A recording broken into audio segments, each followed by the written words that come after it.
SVSN Varma Pithapuram TDP ఇన్ఛార్జ్ని TDP suspend చేస్తుందా?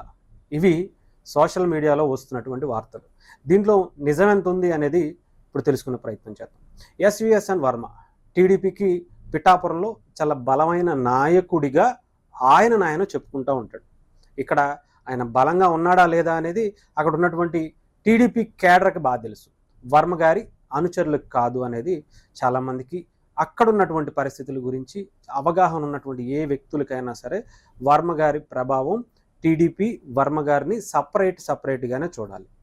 ఆయన టీడీపీని భుజాన వేసుకునే ప్రయత్నం ఎప్పుడూ చేస్తూనే ఉంటారు, కానీ టీడీపీకి సంబంధించినటువంటి వ్యక్తులను ఎప్పుడూ కూడా ఆయన ఎమ్మెల్యేగా ఉన్నప్పుడు కానీ ఆ తర్వాత బయటకు వచ్చేసిన తర్వాత కూడా కానీ ఎమ్మెల్యేగా లేకపోయినా కూడా కానీ ఎప్పుడు కూడా వాళ్ళకంటూ ఒక మంచి హోదా ఇచ్చి వాళ్ళకంటూ ఒక మంచి బాధ్యతలు ఇచ్చి కూర్చోబెట్టింది అయితే లేదు అనేది వాస్తవంగానే అక్కడ ఉన్నటువంటి చాలామంది హార్డ్ కోర్ టీడీపీ అభిమానులు, కార్యకర్తలు, నాయకులు మాట్లాడుకుంటున్నటువంటి మాటలే. ఇది గతంలో చాలాసార్లు టీడీపీకి సంబంధించి చెప్పినప్పటికీ కూడా అక్కడ టీడీపీకి ఒక బలమైన నాయకుడు లేకపోవటం ఎవరు కూడా. ఇంకొకటి ఏంటంటే వర్మ గారు ఇక్కడ బాగా చేస్తుంది, ఎవరిని కూడా ఎదగనివ్వకపోవటం. టీడీపీకి సంబంధించినటువంటి అనేక మంది నాయకుల్లో ఎవరిని కూడా వర్మ గారి దరిదాపుల్లో కూడా రానివ్వకుండా, అంటే ఎదుగుదలలో లేకుండా ఆయన ఒక పక్కా ప్రణాళికబద్ధంగానే ఆయన అందరినీ అణిచివేసుకుంటూ కింద స్థాయి కేడర్గానే ఉంచుకోవడం అనేది వర్మ గారి స్పెషాలిటీ అనుకోవాలి.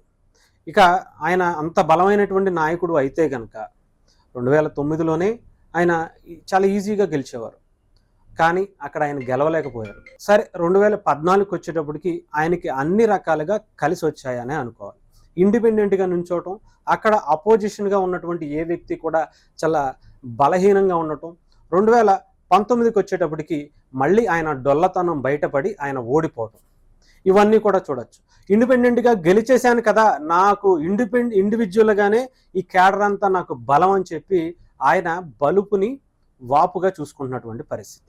సో ఇక్కడతో అయినా సరే ఈయన ఆపేస్తారనుకుంటే మొదటి నుంచి ఈయనది ఇదే తీరని చాలా పరిస్థితులు మనకి గతంలో ఉన్నటువంటి ఆయన ఎమ్మెల్యేగా ఉన్నటువంటి పరిస్థితుల్లో కూడా ఆయనకి సంబంధించినటువంటి వీడియోలు అనేక టీవీ ఛానల్స్ ఇచ్చినటువంటి రిపోర్ట్స్ కూడా చాలా విధాలుగా సోషల్ మీడియాలో సర్క్యూట్ అవుతూనే ఉన్నాయి.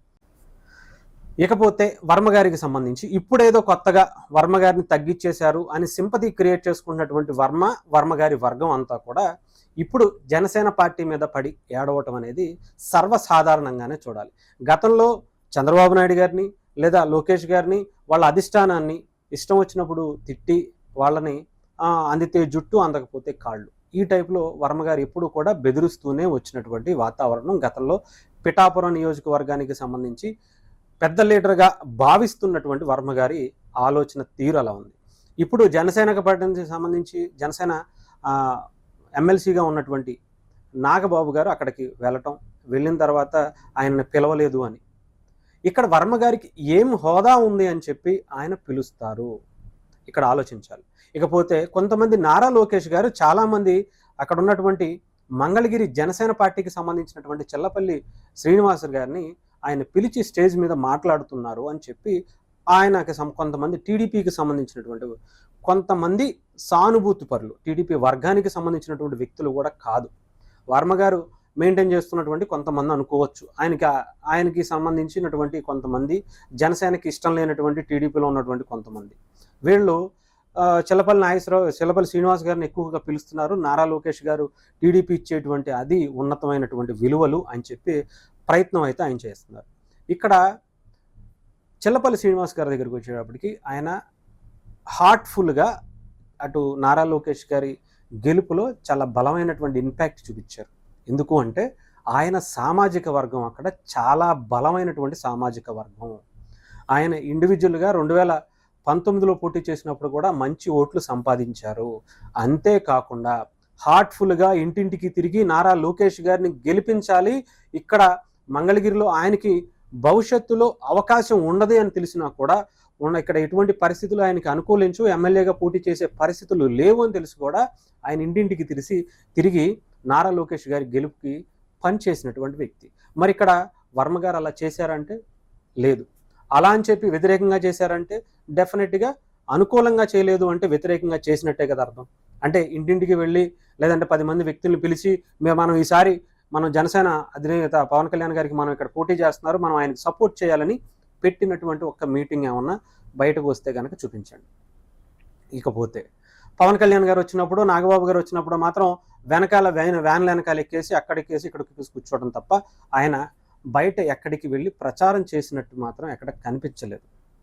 టీడీపీకి సంబంధించినటువంటి వ్యక్తులు కూడా చాలామంది పవన్ కళ్యాణ్ గారి గెలుపులో భాగం అవ్వాలని చెప్పి పైనుంచి వచ్చినటువంటి ఇన్స్ట్రక్షన్స్ని వాళ్ళు ఫాలో అయ్యారు తప్ప వర్మ గారు ఫాలో అవ్వలేదని అనుకోవాలి. ఇంకా వర్మ గారు వెళ్ళినటువంటి కొంతమంది టీడీపీ నాయకుల్ని, కార్యకర్తల మీద కూడా ఆయన సీరియస్ అయినట్టుగా కూడా చాలా విషయాలు అప్పట్లో బయటకు వచ్చాయి. ఇది గతంలో జనసేన అధినేత పవన్ కళ్యాణ్ గారు పోటీ చేయక ముందు, ఆయన పోటీ చేస్తారని చెప్పక ముందు నుంచి కూడా వర్మ గారికి జనసేన వర్గానికి గొడవ అనేది ఫస్ట్ నుంచి ఉంది. ఎందుకనే ఇది భావించినటువంటి టీడీపీ అధిష్టానం ఆయనని కంపల్సరిగా ఇక్కడ నుంచి తప్పించాలనే యోచనలో ఉన్నట్టుగా తెలుస్తుంది. దానికి తగ్గట్టుగానే ఆయన కూడా వైకాపాతో, వైసీపీ అధినేత జగన్మోహన్ రెడ్డి గారితో లోకాపరి ఒప్పందాలైతే చేసుకున్నట్టుగా కూడా సమాచారాలు అందుతున్నాయి. ఆయన కలిసి మాట్లాడారు. ఇక్కడ ఏదో ఒక విధంగా సింపతి క్రియేట్ చేయాలి, పవన్ కళ్యాణ్ గారిని డ్యామేజ్ చేయాలి, నువ్వు సింపతి పొంది బయటికి రావాలి, అక్కడ పవన్ కళ్యాణ్ అనే వ్యక్తి ఇంకొకసారి పోటీ చేయకుండా ఎన్ని విధాలుగా నువ్వు చేస్తావో అన్ని విధాలుగా చేసి నిన్ను బయటికి నెట్టేయించుకుని రావాలి అనే విధంగానే వర్మ గారి ప్రణాళికలో కూడా ఉన్నట్టుగా కూడా తెలుస్తూ ఉంది. సో ఇప్పటికే టీడీపీ అధిష్టానం దగ్గరికి వర్మ గారికి సంబంధించిన ఇష్యూ చాలా పెద్దదిగానే కనిపిస్తూ ఉంది. అందుకని టీడీపీకి సంబంధించినటువంటి ఎవరూ కూడా దీని గురించి సరిగ్గా స్పందించకపోవడం అనేది కూడా దీంట్లో భాగంగానే చూడొచ్చు. ఆయన పార్టీకి రాజీనామా చేస్తారంటే ఆయన చేపించుకునేలా చేస్తారు. ఆయన వెళ్ళి అంటే పొమ్మనేలాగా చేస్తారు, చేసుకుంటాడు ఆయన. సో వర్మ గారు ఎక్కడా కూడా ఆయన వర్గాన్ని అడ్డు పెట్టుకుని ఒక వ్యక్తిని కానీ ఇంకొకరిని కానీ లీడర్గా పైకి తీసుకొచ్చినటువంటి సందర్భం లేదు.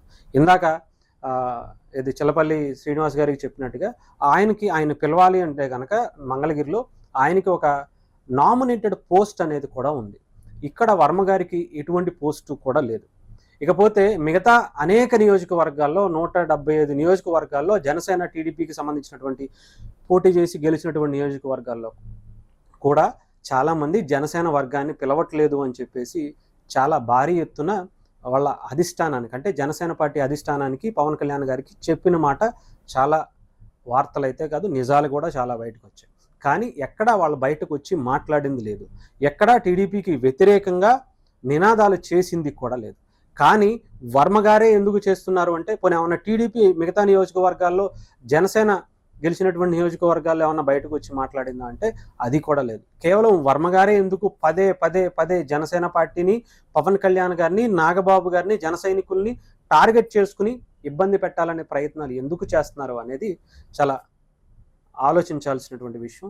టీడీపీ కూడా అధిష్టానం నారా లోకేష్ గారు కావచ్చు, లేదంటే చంద్రబాబు నాయుడు గారు కావచ్చు, దీని మీద ఒక సీరియస్ నిర్ణయం తీసుకోబోతున్నట్టుగా తెలుస్తుంది. కూటమి బలంగా ఉండాలి అంటే వర్మను తప్పిస్తే తప్ప బలంగా ఉండేటువంటి పరిస్థితులు లేవు అని గ్రహిస్తే డెఫినెట్గా వర్మని తీసి కూరలో కరివేపాకు తీసి పక్కన పడేసినట్టుగా పడేయాల్సినటువంటి పరిస్థితి అయితే ఉంది. ఎందుకంటే పుండు ఏదైనా సరే చిన్నగా ఉన్నప్పుడే దానికి ట్రీట్మెంట్ ఇవ్వాలి. పెరిగి పెద్దదైపోతే కాలో చెయ్యో తీసేసుకోవాల్సినటువంటి పరిస్థితి వస్తుంది. అలాంటిదే ఇప్పుడు వర్మ ఒక చిన్న పుండుగానే కనిపిస్తున్నాడు. కానీ వర్మ వదిలేస్తే పక్క నియోజకవర్గాలకి, పక్క కాన్స్టిట్యున్సీలకి అన్నిటికీ కూడా ఈ బురదను అంటించి వాళ్ళని కూడా నాశనం చేసేటువంటి కార్యక్రమం వర్మ గారు వాళ్ళని కూడా రెచ్చగొట్టే ప్రయత్నం చేస్తారని భావిస్తున్నట్టుగా కూడా తెలుస్తూ ఉంది.